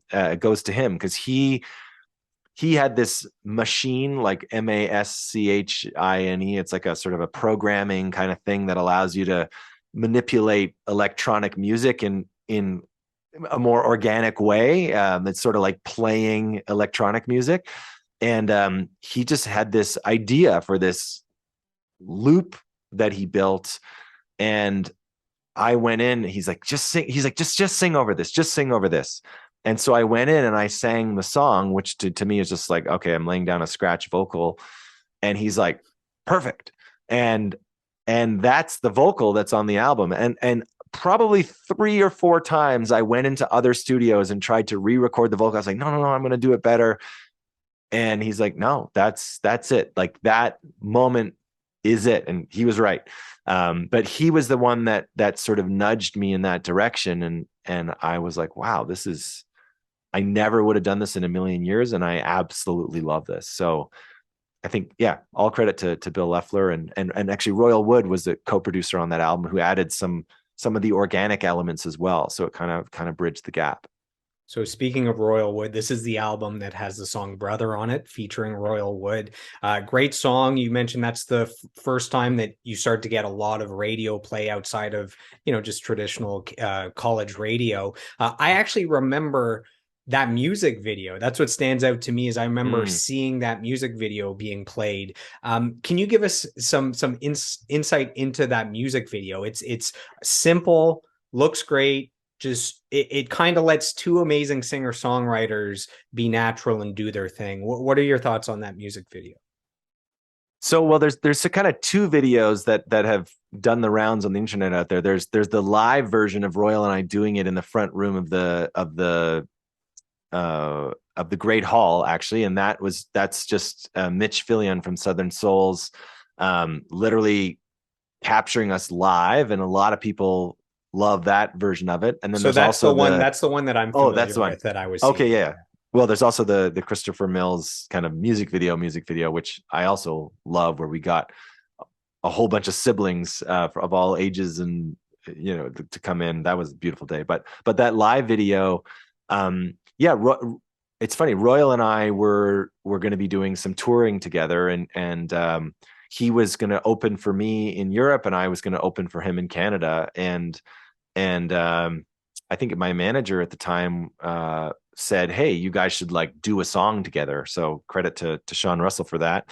And so we sat together, wrote the song, and it was just this kind of magical moment where we were talking about our siblings and our families, and I'm the baby of four, and Royal's one of five siblings, and we kind of got this older brother, big brother relationship, and in many ways, like, Royal and I kind of have that older brother, big brother. And he's not much older, but a year or two older than I am, and certainly he was further ahead in his career, and somebody that I really looked up to and admired, and so and still do. And so it was this great kind of moment, and I think we kind of captured the spirit of it in that video, where we're just playing it live, we're connecting with each other. I had the idea to build a little loop to it, to have a little bit of a rhythm track underneath of it, and that I was really kind of getting into looping at that time. So yeah, I think we did one take, maybe two takes at most. Royal's a guy that just nails it right away. He's definitely a guy that kind of forced me to level up, just the way that he just comes in and does things with just utter confidence. And yeah, I think Mitch did a great job just capturing that moment. And I think, sort of like the DVD nomination with the Juno, it was one of those things that we didn't really overthink. It was like, okay, this sounds great, let's capture it. Not, we're going to storyboard this whole thing and come up with a giant plan and bring in 47 people to film it and rent locations. It was just like, okay, let's just do this. In 2017, you release your French album, La Somme de tous nos efforts. That's the most French I've spoken in a long time. Where did the idea to release a French album come from? And is it true that that's considered the French version of the album We Are the Reckoning? To me, the songs were a little different, so I don't know if I'm correct or incorrect there. Yeah, I mean, it's essentially the French version of We Are the Reckoning. I did a couple of different things. Like, I ended up doing a French version of Dear that I pulled in, and there's some songs from We Are the Reckoning that aren't on there. But essentially, it is a French version of We Are the Reckoning. And the reason that happened was, initially we just did a French version of Brother, and so there was a pretty big star in Quebec named Rémi Chassé, and obviously I grew up speaking French, so I speak French pretty much as well as I speak English, and so I loved the idea of kind of representing that part of myself. I loved the idea of doing a French version of Brother, and so we had Rémi sing Royal's part, and we released, again, it was just supposed to be Brother, but the French version of Brother ended up being on top 10 commercial radio in Quebec. It was like, to this day, you'll still hear it in the mall in Quebec. And so there was that, and that was the best commercial success I had ever found. And so I thought, well, might as well do more of this. And I was touring with another great Quebec artist named Yan Kelly, and and so I thought, well, what if I just did a whole album? So we did a whole album based on the success of Brother, and did a bunch of touring in Quebec, to try to kind of follow it up.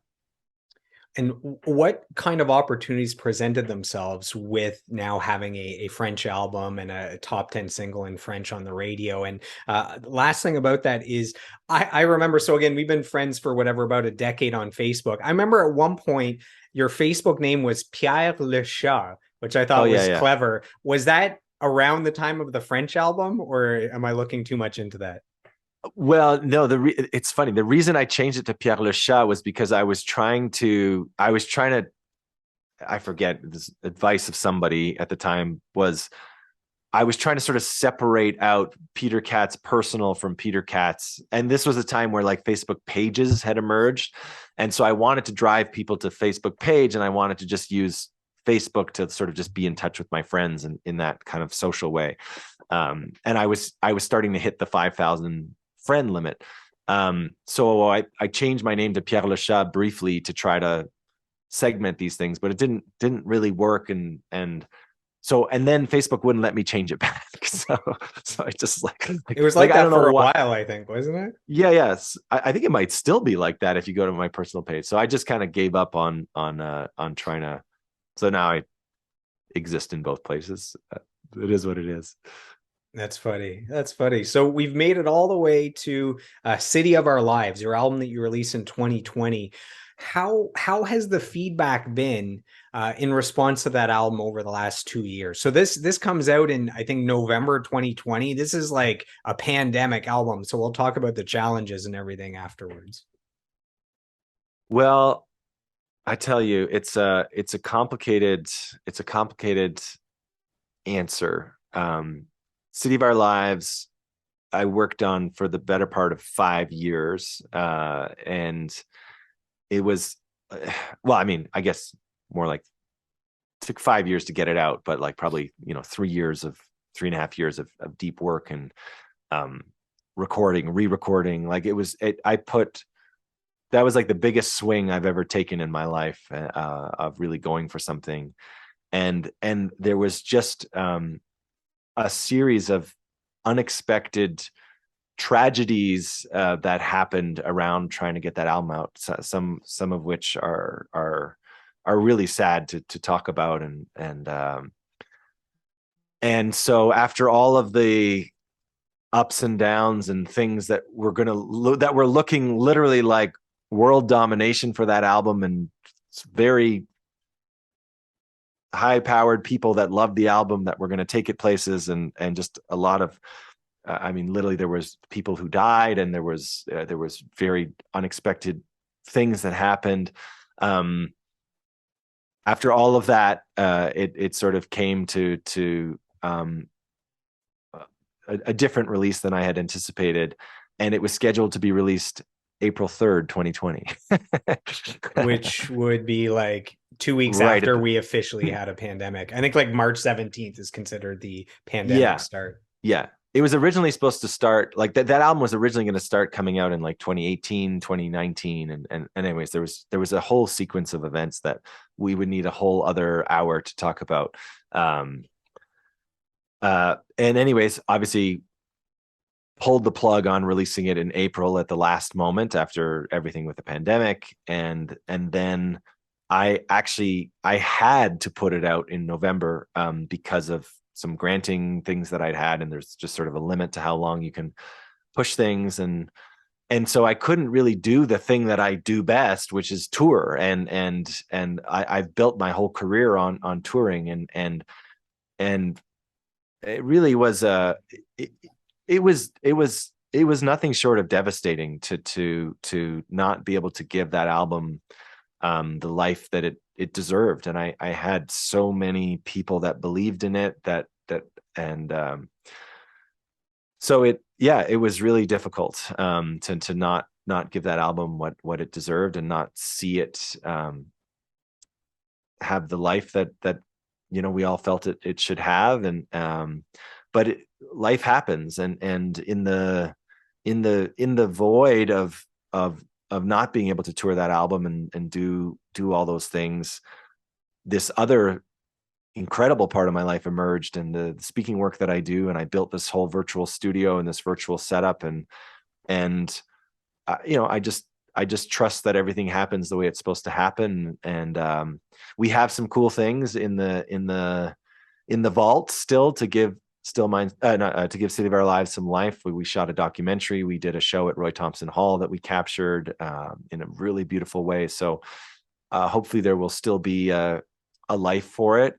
And I think that the good and bad thing is, as an artist, you're hopefully always growing and evolving. And so I also want to make room for new music and all those kind of things. So I don't exactly know how that's all going to play out, but I know that City of Our Lives, I think, and I feel like I can love it in a way almost objectively, because I don't see it as only me. I like all the producers and all the different people that were involved in creating it. Like, that's not just me. It's also Derek Hoffman and Rich Jacks and Robin DeLunto and all these different people that contributed Howie Beck to that album. And so I think, like, I put that album on, and even though it's my name on the cover of the album, I love that album in the same way that I love some of my favorite albums of all time. Like, I really think that it's a great pop album that I think it could stand up against any other of the pop albums that I love, and I think it's that good.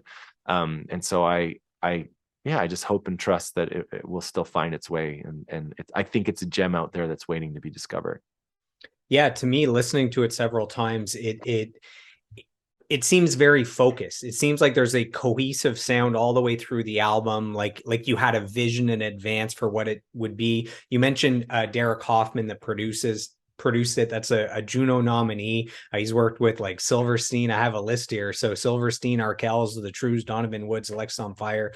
I actually know him. We were on the same season of Canadian Idol, which is going Oh, way back, hilarious. Yeah. which is funny. So super talented dude. I'm actually a big Robin DeLunto fan, and we go Amazing. way back. I'm still trying to get her on this podcast. I can get Uh, Stained, I can get Finger 11, but Robin DeLunto, she's busy, so I'm still working on that. How much did Derek Hoffman have to do with that sound, that pop electronic sound? And so that's one question. The other one is, it seems that most of the drums are programmed. Curious if that is a choice because of the sound you're going for, because of maybe Derek. I don't know if Derek programs drums, and and or is it because it's in the pandemic, you're actually isolated, you can't go and record a physical drummer? no, we recorded that album way before the pandemic. So that album was like mixed and mastered um way before the pandemic. And there was, like I said, there was a whole thing that was supposed to happen with that album, with like a lot of muscle behind it. And yeah, there's just a bunch of things that tragically happened. um, but yeah, Derek definitely deserves enormous credit for the sound of that album. And I mean, Rich Jacks, that I wrote 6 of the songs with, and he's the guy that I was working on the new stuff with, really deserves a lot of credit for kind of breaking me out of my shell and into like writing more pop music. And Derek is really the one that kind of found the sound. I recorded that album many times in other incarnations with super talented producers and people that I love and respect their work, but I just wasn't getting the thing that I was looking for. And it was actually Robin DeLunto that connected me with Derek. She said, I think this is the guy you're looking for. And as soon as I got in the room with Derek, I was like, this is it. And because Derek just brings, he's a musician. He's a real musician. He can play any instrument incredibly well. He's a songwriter, and he also has a mastery of the technology, and so he can kind of play the computer like you can play a guitar.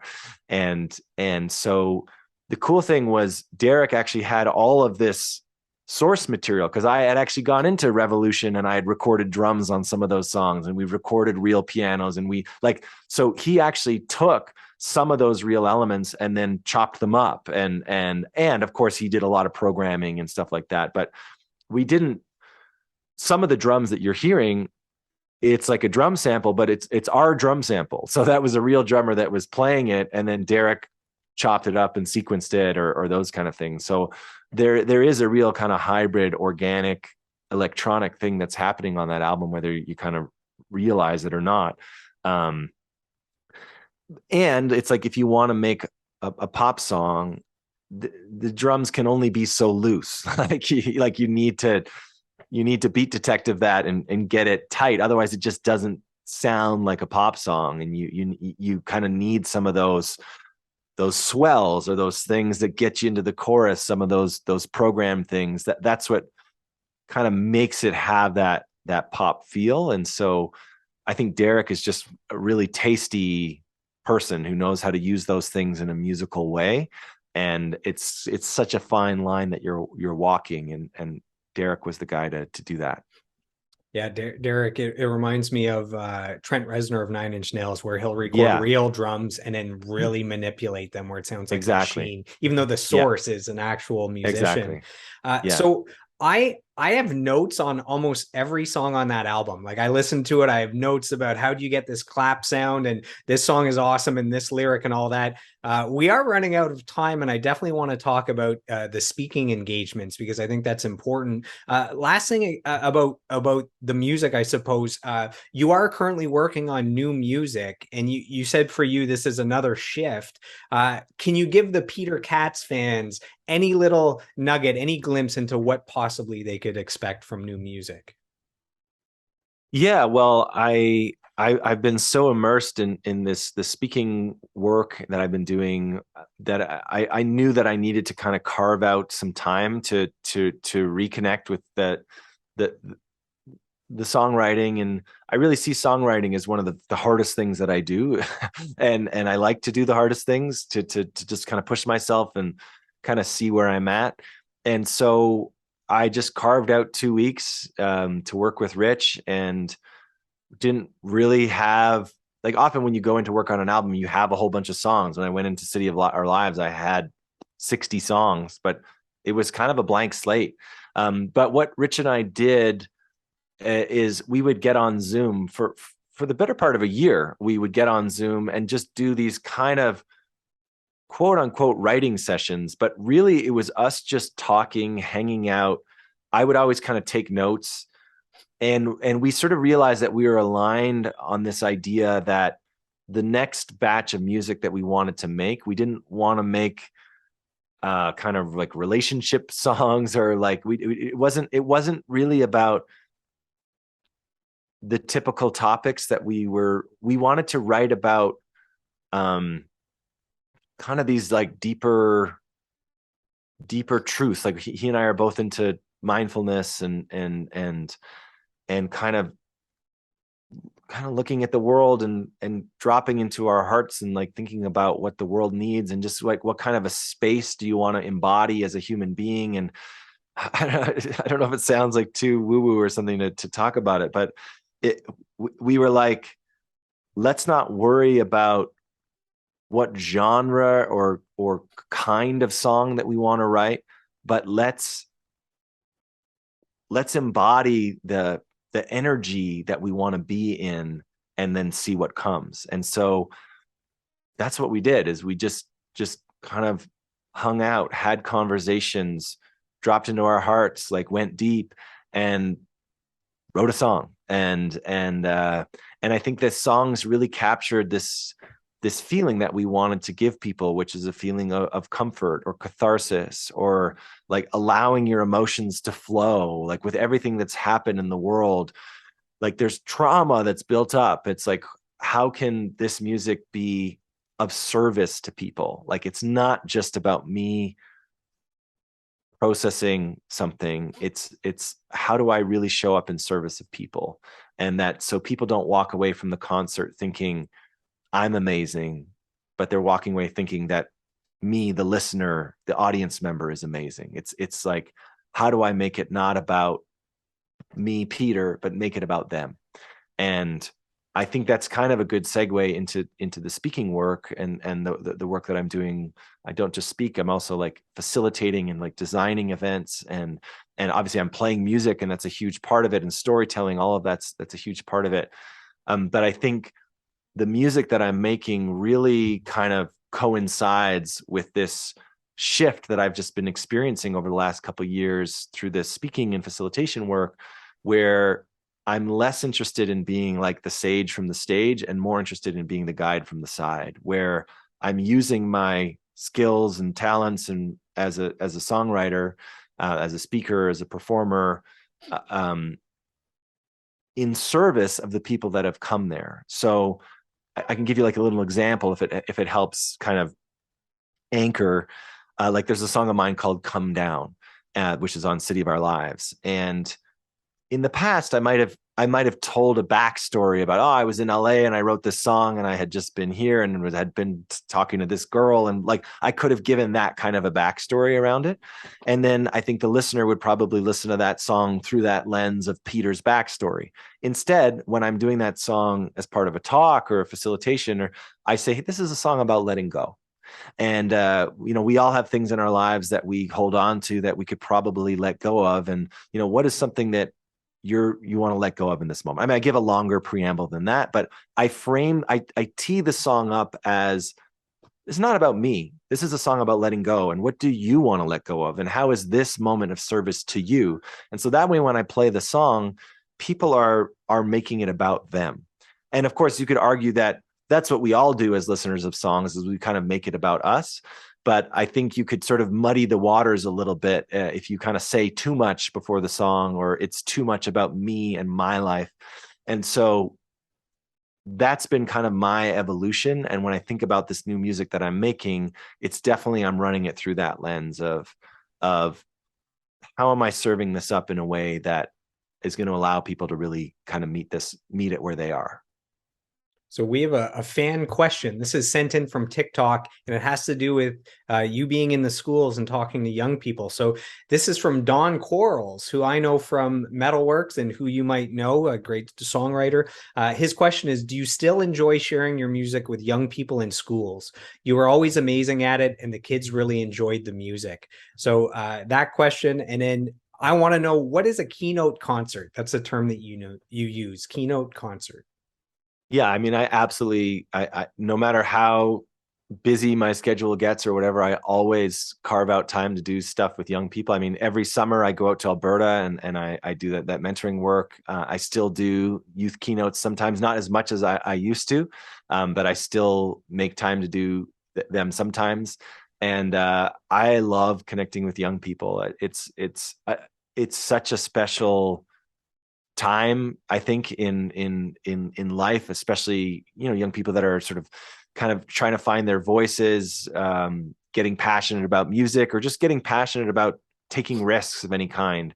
And the keynote it's a keynote concert, so I guess I'll answer both of your questions at once here. Like, a keynote concert is a keynote essentially that has music as part of it, and I use the music very intentionally. So it's not just like, here's a song and here's this me talking about something and here's a song. It's like the songs are providing the kind of musical anchors to whatever the thing that I've just been talking about is, or if I'm telling a story, then the song kind of comes in. So there's this like interplay between the music and the storytelling and the whatever if I'm working with a company and they have a specific thing that they're bringing me in for, whether that's employee burnout or wanting their people to feel validated and seen, or whether they just want to build emotional connectivity between people, like whatever the kind of mandate is, I'm using the music to help anchor.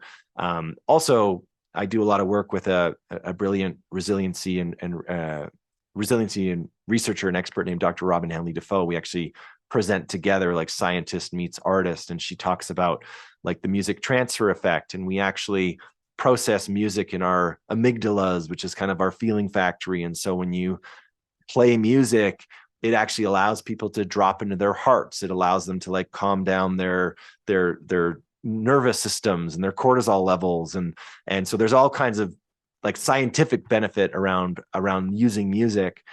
So when I combine music with some of these messages that I'm trying to get across, it's really a powerful thing. And I would say, if my music career was this kind of very, very slow and steady build, my speaking career has been like the Justin Bieber trajectory, where I entered that realm and it went boom in a big way. And it's been kind of amazing, actually.